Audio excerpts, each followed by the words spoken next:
esse convite. Acho que as apresentações anteriores facilitaram bastante o meu trabalho aqui para a nossa discussão. Mas eu queria recuperar uma referência, que é uma referência conceitual, e é uma referência que passou a ser consagrada na nossa legislação a partir da Constituição Federal, que, ao olhar para as áreas de proteção e de promoção da saúde, assim como ao olhar para a área de atenção à saúde, coloca-as dentro da lógica do Sistema Único de Saúde, dizendo que nós temos uma competência comum para a execução das ações das 3 esferas de governo. Trocando em miúdos, isso significa que o viés municipalista de que todos falamos há anos em relação à Constituição Federal aplica-se perfeitamente a essas atividades, trazendo-a para perto das pessoas, trazendo para a localidade a sua gestão, o seu controle e a sua ação. Dessa forma, então, essa competência, trocando em miúdos, significa que o primeiro responsável pela ação de vigilância sanitária, como pelas demais ações de proteção e promoção, é o município. Complementarmente o Estado, complementarmente a União. No que se refere à atividade normativa, a lógica é mais ou menos a inversa. Quer dizer, há normas gerais que são nacionais, normas que complementam e que especificam que são estaduais e normas mais específicas ainda, que vão para a realidade local, que são do município. A outra referência conceitual se refere ao campo de atuação. Quando nós falamos neste campo, dentro da saúde pública, proteção, promoção, e a gente inevitavelmente pensa nas demais atividades da saúde, isso tem uma representação institucional que é variada, e uma representação disciplinar que, em geral, a gente divide artificialmente, como a gente divide as nossas próprias instituições artificialmente. Na nossa lei fala da integração entre essas áreas. Na nossa prática, nos nossos estudos, certamente cada um de nós se depara com o quanto estes pedaços são absolutamente inseparáveis.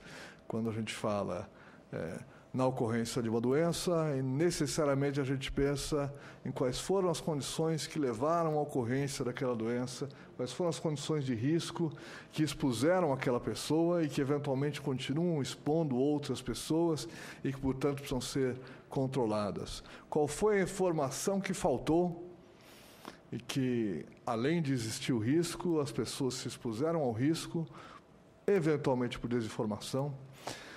Qual foi o acesso que aquelas pessoas tiveram à reparação daquele dano que elas sofreram ao se expor àquele risco? Ou seja, nós estamos falando de um contínuo que vai da existência do risco, a exposição ao risco, o adoecimento, a identificação, o diagnóstico, o tratamento e a prevenção de que novos casos ocorram, que é muito difícil separar um do outro.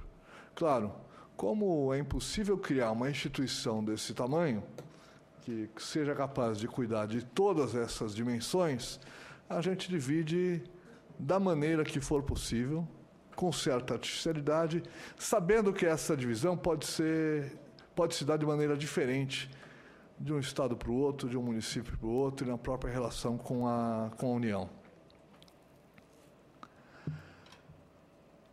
Essa é uma das primeiras dificuldades que acho que a gente sofre na gestão da vigilância sanitária, na gestão da saúde pública de maneira geral.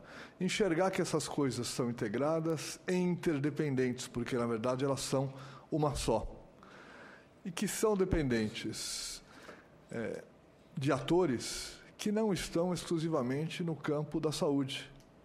Como no exemplo dado aqui pela colega, muitas vezes nós interagimos com um campo enorme de agentes públicos e de agentes privados que têm a possibilidade de reduzir riscos, de identificar riscos, de detectar situações que merecem a intervenção pública. E esta também é uma dificuldade que a gente vive, porque, habitualmente,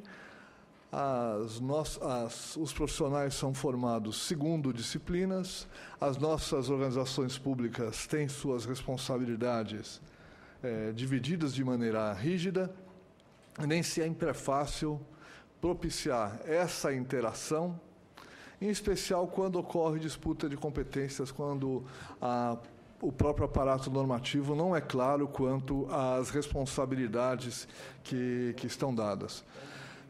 Na esfera federal, essa nossa divisão artificial, digamos, coloca para a Anvisa boa parte dessas atividades, coloca para o Ministério da Saúde também uma outra parte dessas atividades e distribui para uma quantidade enorme de órgãos. Poderia citar aqui o Ministério do Trabalho, o Ministério da Agricultura, Ministério da Previdência e outros tantos responsabilidades em relação à prevenção e à proteção da saúde. Este conjunto de atores que tem, historicamente, dificuldade para se organizar e para se integrar, enfrenta um desafio maior ao longo dos últimos anos, com a complexificação dos riscos e do próprio aparelho produtivo e aparelho prestador de serviços no nosso país. Complexificação que, em parte, acompanha a globalização da economia, mas acompanha diversas mudanças tecnológicas e mudanças institucionais, que tendem a olhar para a intervenção estatal como alguma coisa indesejável, como alguma coisa que prejudica o sistema produtivo, que atrapalha a economia. Então, nós não estamos falando de desafios de pequena ordem. Nós estamos falando de desafios que são conceituais, que são normativos, que são institucionais, que são culturais e que são fortemente desafios políticos.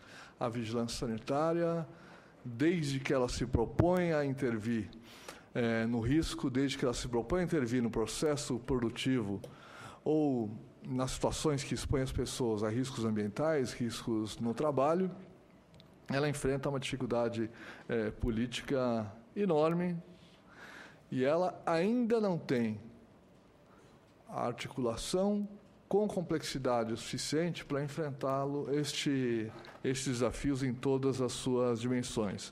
Acho que isso está sendo construído. A criação da Anvisa foi um passo enorme para que isso acontecesse.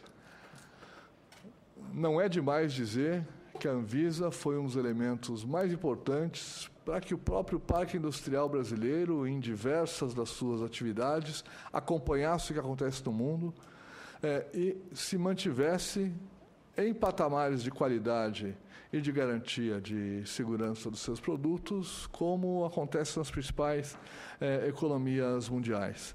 No entanto, isso não afasta essa equação sempre difícil, de que a Anvisa é vista como a Anvisa e a vigilância sanitária, de maneira geral, é vista como alguém que atrapalha a atividade econômica e reconhecida a longo prazo, reconhecida a posteriori, como alguém que pode ter contribuído para a atividade econômica se modernizar.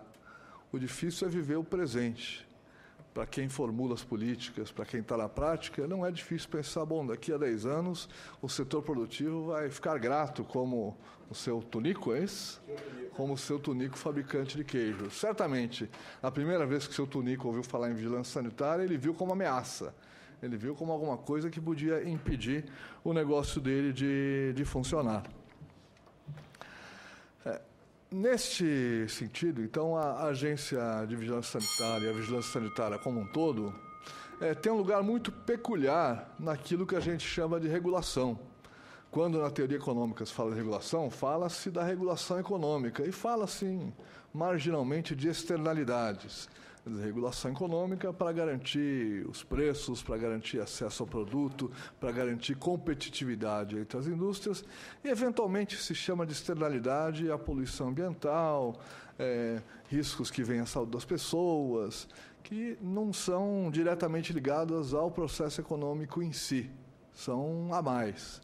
No caso da vigilância sanitária, ela trabalha exatamente com as externalidades. Ela trabalha para que o processo econômico não gere subprodutos que não são próprios seus e que podem prejudicar a saúde das pessoas. A compreensão disso nem sempre é fácil.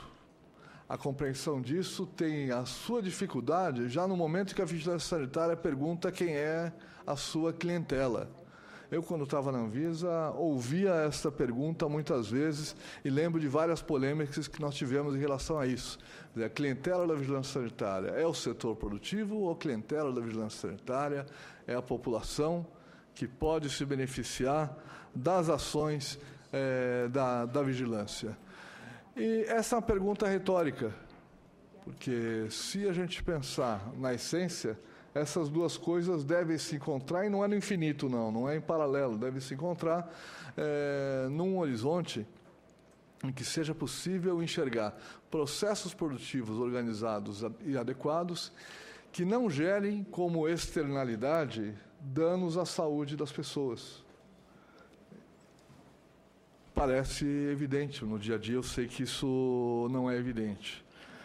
E eu queria resgatar com isso também um papel fundamental da vigilância que se refere a um dos princípios do SUS, que é a equidade. Quando a gente fala no consumo, quando a gente fala nas condições de trabalho, nas condições de ambiente, não é novidade nenhuma dizer que quem tem menos informação, quem tem menos possibilidade de opção, ou seja, tem menos dinheiro, quem tem menos possibilidade de ter acesso a serviços e a políticas públicas, está mais exposto aos riscos. Podemos pensar em exemplos variados, quer dizer, ao contrário do que a gente pensa, por exemplo, quem compra num mercadinho da periferia vai ter opção de menos marcas do que quem compra num grande supermercado. Por paradoxal que seja, muitas vezes vai encontrar um preço maior no mercadinho da periferia do que no grande supermercado. Vai ter menos informação sobre aquilo que ele consome. Vai ter menos condição de ter acesso a um serviço de saúde caso adoeça em função daquilo que ele consome. E aí a vigilância sanitária tem um peso enorme, porque nós estamos falando, quando falamos da saúde, de situações de muita assimetria de informação. Se há assimetria desse tamanho, a ação do Estado é necessária para tentar melhorar a equidade em relação à exposição aos riscos. E daí acho que vem a dimensão principal do papel de promoção da saúde da vigilância sanitária. Mais do que da sua ação direta, no momento em que ela protege a saúde ao retirar riscos, objetivamente, pela execução das ações, o seu papel de informação ao cidadão, o seu papel de identificação pública de riscos. E aqui eu quero também trazer, acho que é uma dificuldade histórica que a vigilância tem, de como tornar isso visível para a sociedade. Há anos a Anvisa discute, estou olhando aqui para a Patrícia, porque ela trabalhou muito nisso, acho que continua trabalhando nisso, de que forma ela presta contas à sociedade sobre o que ela faz. E acho que esse ainda é um desafio colocado.